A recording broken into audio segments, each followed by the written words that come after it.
बिहार में चारा घोटाला का नाम सुनते ही आपको सीधे चेहरा नज़र आएगा लालू प्रसाद का, और लालू प्रसाद के चेहरे को लेकर के और इस मुद्दे को लेकर के अक्सर लगातार लालू परिवार, तेजस्वी यादव और राबड़ी देवी को घेरने का प्रयास होता रहा है। लेकिन इस प्रयास में एक नया मोड़ तब आ गया जब राबड़ी देवी ने राज्यपाल के अभिभाषण के बाद उस पर चर्चा के दौरान कई ऐसी बातें कह दी जिन बातों को लेकर के सदन में अचानक से चुप्पी छा गई।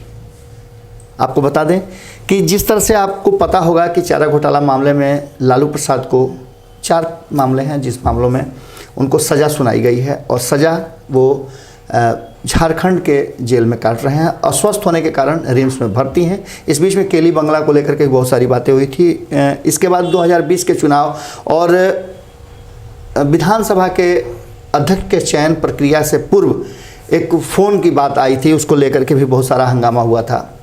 इन सब बातों के बीच में उसी दिन लालू प्रसाद के जमानत अर्जी पर भी सुनवाई थी, जो कि आगे टल गई है। आगे 10 दिसंबर को फिर से सुनवाई है।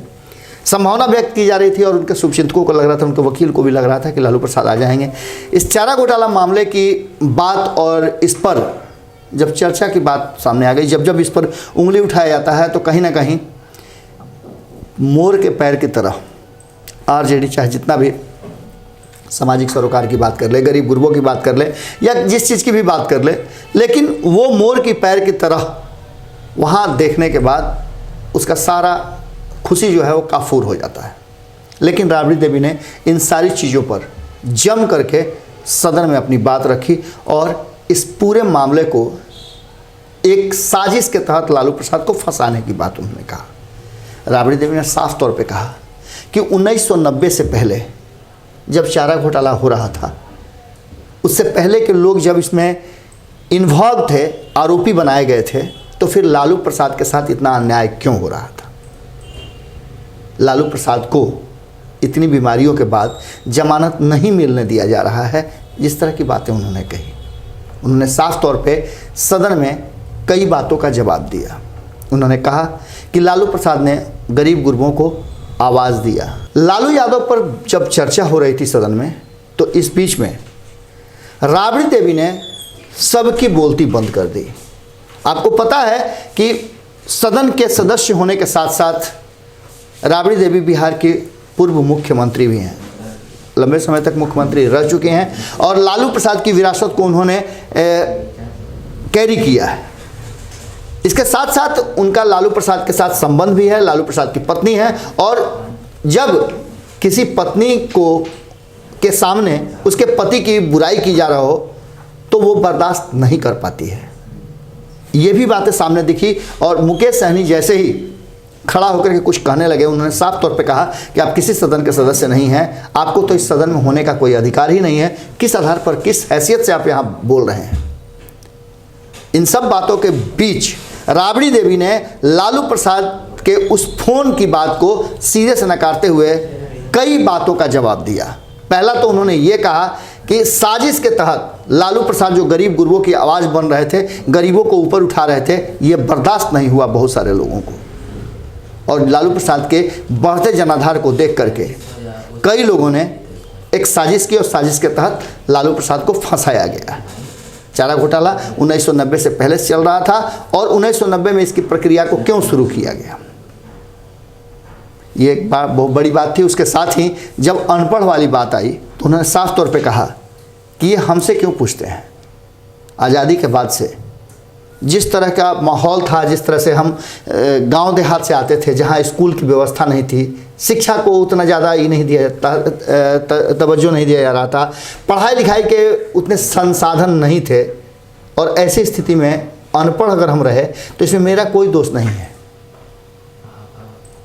एक बच्चे को पता नहीं होता है कि उसे पढ़ना है कि नहीं पढ़ना है, क्या करना है क्या नहीं करना है, और बचपने में जिस माहौल में, जिस जगह हम थे, वहाँ ना तो स्कूल की व्यवस्था थी और ना हमारे ही परिजन पढ़े लिखे थे, जिसका दोष हमें क्यों दिया जा रहा है।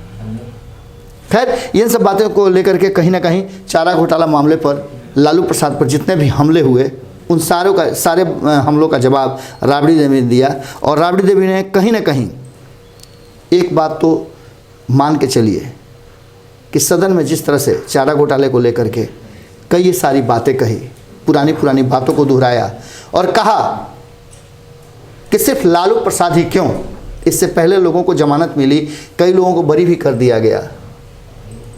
लालू प्रसाद ने कोई घोटाला नहीं किया था। उन्होंने गरीब गुरबा की आवाज़ को बुलंद किया और शिक्षा के साथ साथ सभी को रोजगार देने का भी काम किया था। जो लोग वादा करके बिहार के लोगों को ठग रहे हैं, उन लोगों के पास आगे देने के लिए कुछ भी नहीं है, इसलिए सिर्फ लालू प्रसाद का नाम लेते हैं और लालू प्रसाद के नाम पर ही उनकी राजनीतिक दुकानदारी चलती है। राबड़ी देवी के इस भाषण और इस बयान के बाद सदन में सन्न रह गया सदन और काफ़ी लंबे समय तक चुप्पी छाई रही।